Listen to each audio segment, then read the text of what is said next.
que va a ir desde el 50% hasta el 100% de la frecuencia nominal con una rampa de 100%. ¿De acuerdo? Entonces iniciamos con una rampa del 200% y terminamos con una rampa del 100%. Listo. Y ya llegamos al 100% de la frecuencia nominal.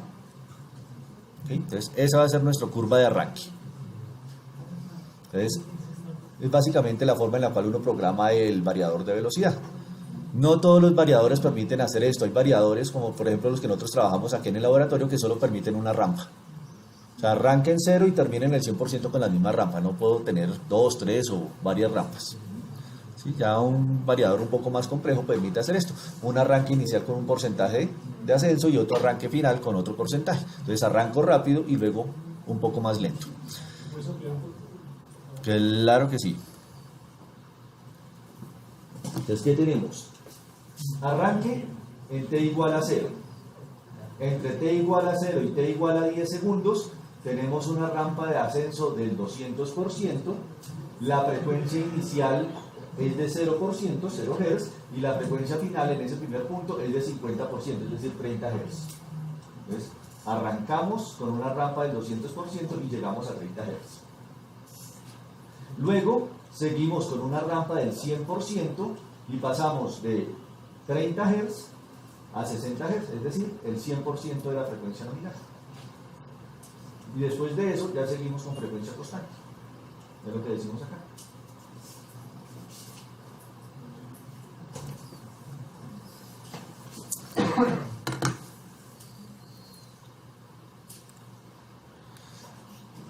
Ok. Aquí, ¿qué puede pasar? Que el tiempo de arranque sea muy corto y que la máquina no alcance a arrancar. Si eso es así, ¿qué toca hacer? Aumentar los tiempos de arranque en el variador, para que no dure 10 segundos en cada tramo, sino que dure, por ejemplo, 15 o 20 segundos en cada tramo. Entonces, eso sí lo vamos a hacer por ensayo de error.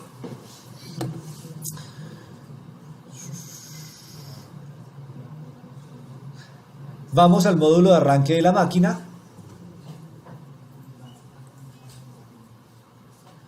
Verifiquemos que esté el evento adecuado. Entonces el evento 1 arranca el motor de 250 caballos y vamos a tener un tiempo de simulación, digámosle, de 30 segundos. Como es arranque con variador de frecuencia, va a durar mucho tiempo, va a durar más tiempo en arrancar que arranque directo. Ok. Y ejecutemos nuestro análisis. Ya corrió, ahora miremos nuestras curvas.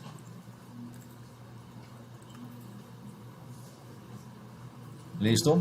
Entonces nuestra máquina va a durar 20 segundos en arrancar. Como vemos aquí, la velocidad llegó al 100%. Entonces tenemos una buena estrategia de arranque. Podríamos inclusive reducir el tiempo de arranque si nos conviene. Miremos la tensión. Si recuerdan la tensión antes, ¿a cuánto caía? Como al 85-86%. ¿Qué pasó ahorita? Estamos en este punto que está cerca al 100%, como el 99%.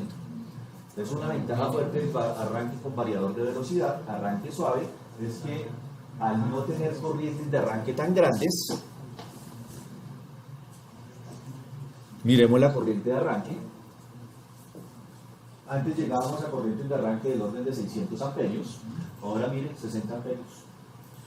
Al no tener corrientes de arranque tan grandes, pues la tensión tampoco va a caer tanto. ¿Qué nos permite eso? Los conductores que sean más... Es posible que no necesitemos conductores de tanto calibre.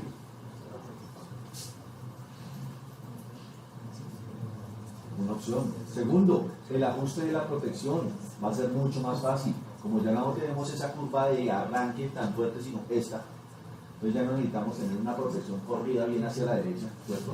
Corrientes grandes.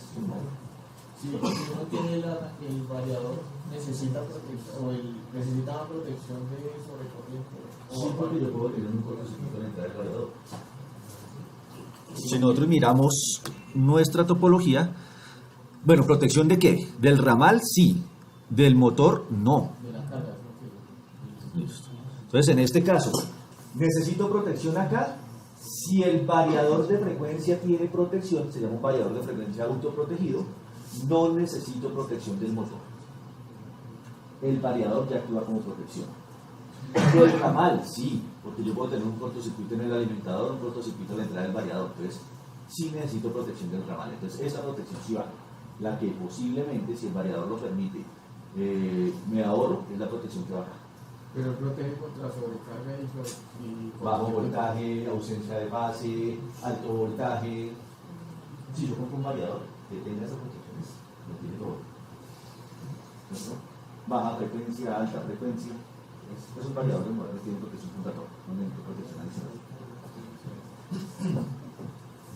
Si se produce un cortocircuito aquí a la entrada, el variador se autoprotege. Entonces él detecta una corriente muy grande y se desconecta. No necesita protección contra cortocircuito. Si es un variador convencional como los que tenemos en el laboratorio, los pequeñitos, eso sí necesita protección adicional, eso no tiene un protector, un variador básico. No espere que ese variador lo proteja. Entonces, si ustedes ven, es muy sencillo modelar variadores de velocidad acá. Mirar la influencia del variador sobre el sistema y modelar como tal el variador, pero muy sencillo. Si miramos la curva corriente-tiempo, tocaría actualizarla.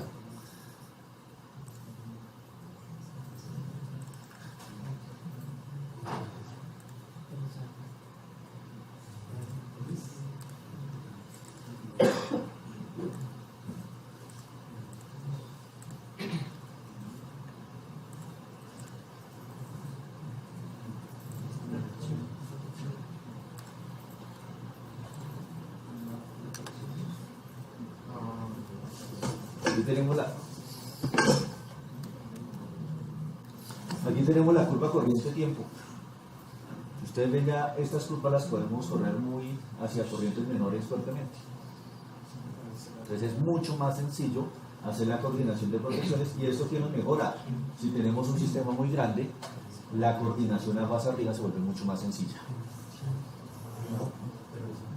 Mucho más sencilla. Entonces, ¿cuál es la desventaja? El costo.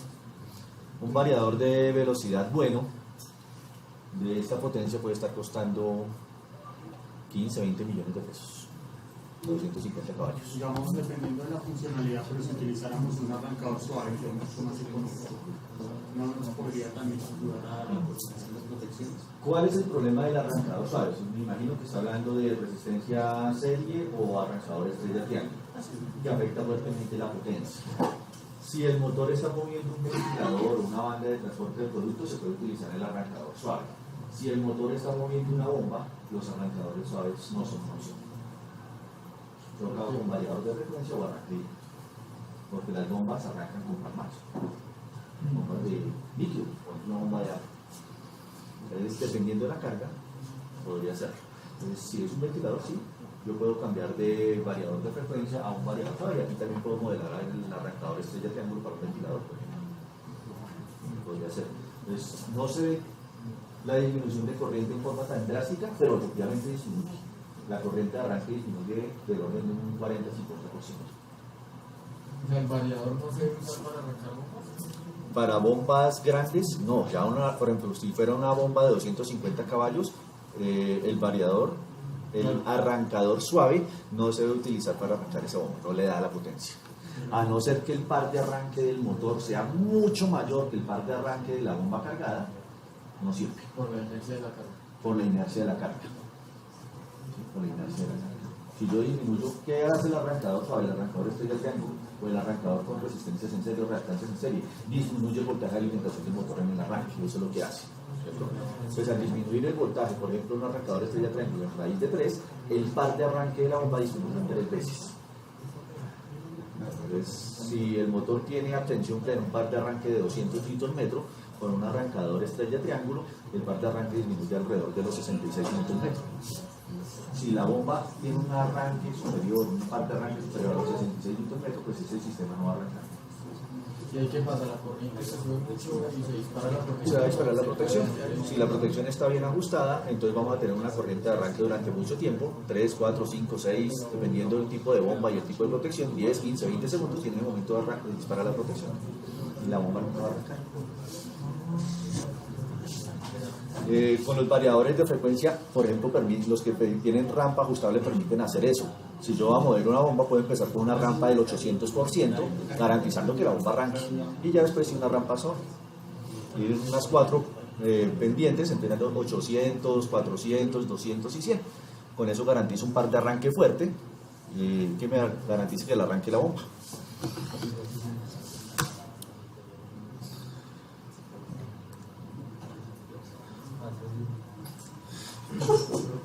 Vamos a la UPS, al sistema DC. Entonces, vamos al modo edición, escogemos la UPS. Entonces, en los elementos DC es este elemento, la UPS.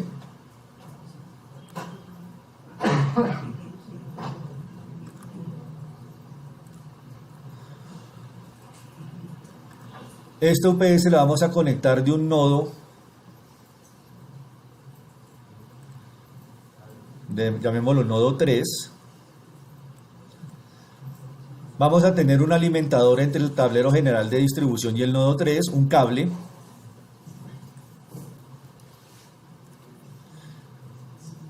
Este nodo 3 va a tener una tensión nominal de 480 voltios.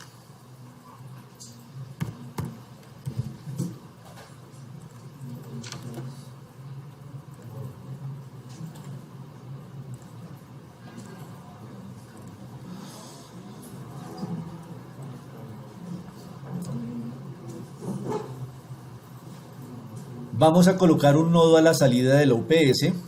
Entonces, esta UPS también nos va a servir para reducir la tensión. Entonces, vamos a tener que este nodo 5 va a tener una tensión de 208 voltios. Tensión nominal de 208 voltios.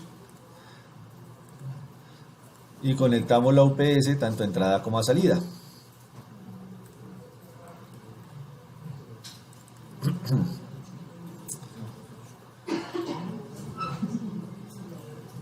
Entramos a las especificaciones de la UPS.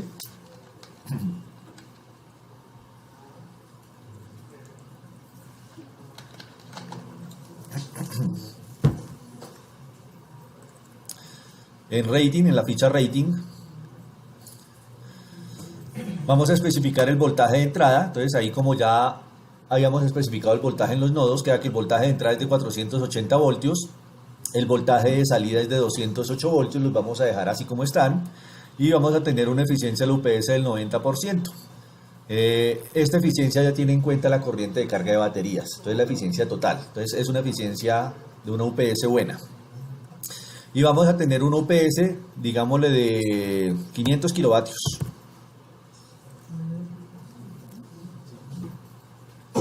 Una UPS grandecita. Tenemos un sistema crítico fuerte.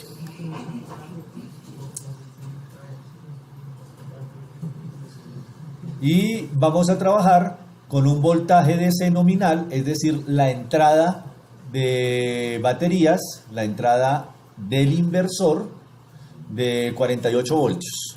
Normalmente las UPS trabajan a 24 o 48 voltios. Un UPS grande tiende a trabajar con tensión de 48 voltios para pues poderle conectar una serie grande de baterías y tener una gran capacidad de carga en baterías, una buena autonomía.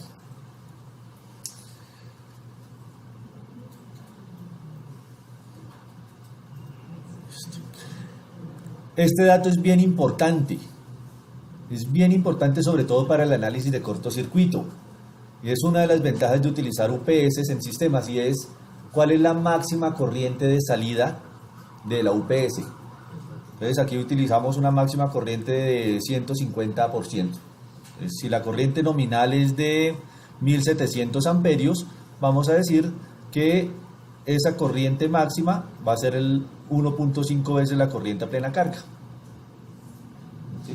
Entonces la UPS sirve como un elemento electrónico de limitación de corriente de cortocircuito.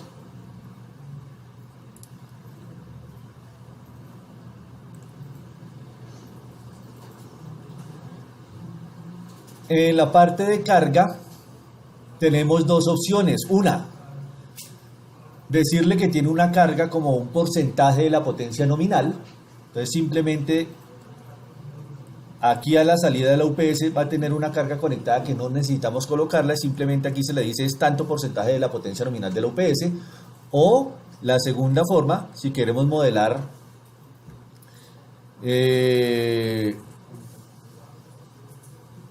la carga conectada, decirle que tenemos una carga conectada y que haga el análisis de acuerdo a la carga conectada. ¿Sí? Y ya le vamos a conectar la carga. Y ahora aquí lo que tenemos que hacer es conectar una carga a la salida de la UPS. Entonces él hace el análisis real del flujo de carga teniendo en cuenta lo que esté conectado a la salida de la UPS y no como un porcentaje de la potencia nominal. Entonces conectemos aquí una carga. Supongamos que tenemos carga electrónica. ¿Qué característica tiene la carga electrónica? Que la carga electrónica mantiene la potencia constante dentro de cierto rango de tensión, ¿cierto? Básicamente lo que es carga electrónica, iluminación electrónica, iluminación LED, bancos de servidores, centros de cómputo, todo ese tipo de carga electrónica tiene regulación automática de voltaje.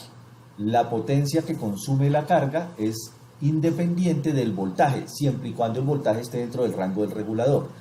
Normalmente esos reguladores tienen un rango muy alto. Lo típico que se está trabajando ahorita para reguladores automáticos de voltaje es de 100 a 240 voltios.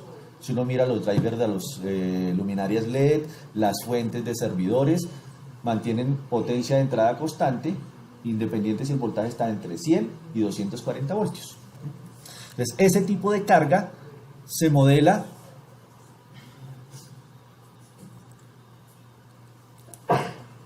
con este elemento, loop load. Si lo que tenemos es carga netamente resistiva, o sea, carga en la cual la potencia disminuye al disminuir el voltaje, ese tipo de carga se modela con este elemento, carga estática. Entonces, carga electrónica, normalmente este tipo de carga resistiva o inductiva, con este tipo de carga. ¿Cuál es la diferencia? Nuevamente, la carga estática disminuye la potencia consumida al disminuir el voltaje. Básicamente es un modelo cuadrático. Si el voltaje disminuye a la mitad, la potencia disminuye a una cuarta parte. En este tipo de carga, la potencia consumida es constante independiente del voltaje. Entonces, si el voltaje es 208 voltios, la potencia es tanto. Si el voltaje aumentó a 220 voltios, la potencia permanece constante. Si el voltaje disminuyó a 200 voltios, la potencia permanece constante.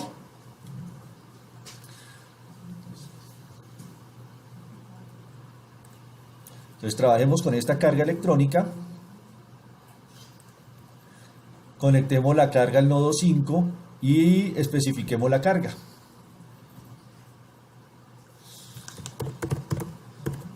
Coloquemos un ID, carga 1, está conectado al nodo 5 y coloquémosle los datos de placa. Entonces vamos a trabajar en KVAs.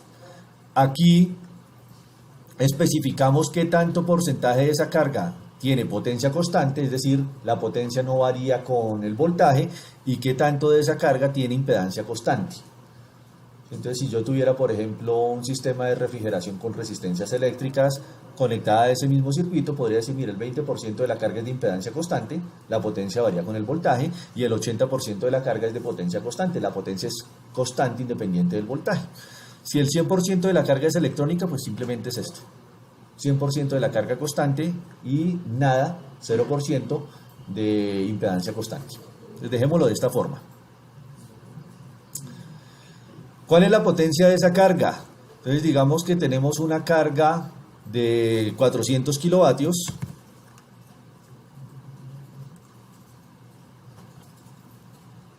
Con un factor de potencia del 85%. Vamos a cálculo, kilovatios fijos, entonces kilovatios 400 kilovatios con factor de potencia del 85%. Listo. Y sustituir. Entonces en cálculo le digo que la potencia activa sea constante. 400 kilovatios, 85% y el resto de valores se ajustan automáticamente. Y luego sustituir.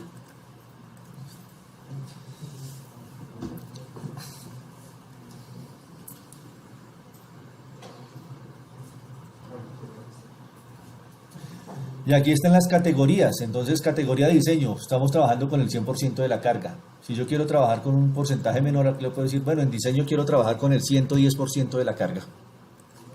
Quiero asumir que el sistema está sobrecargado. O sea, aunque tengo previsto una carga de 400 kilovatios, voy a asumir que tengo una carga de diseño de 10% por encima de la nominal. ¿Listo? Es, por ejemplo, ese caso.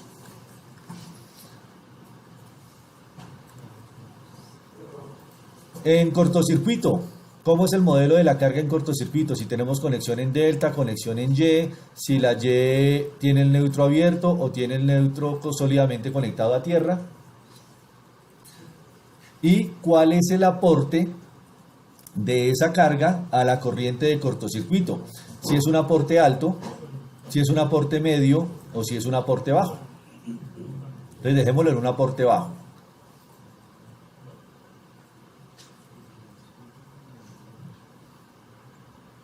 Y, ok, este modelo dinámico se utiliza para análisis de estabilidad, en este caso pues no es importante. Ya con eso es suficiente, ok. Lo primero que vamos a hacer es, perdón. El aporte de la corriente de corto, ¿no se haría primero simular la corriente de corto en esa rama? Y ahí sí mirar. No necesariamente. Hagamos primero un análisis de flujo de carga. Flujo de carga AC. Entonces todavía no hemos conectado el banco de baterías. Seleccionamos el módulo de flujo de carga y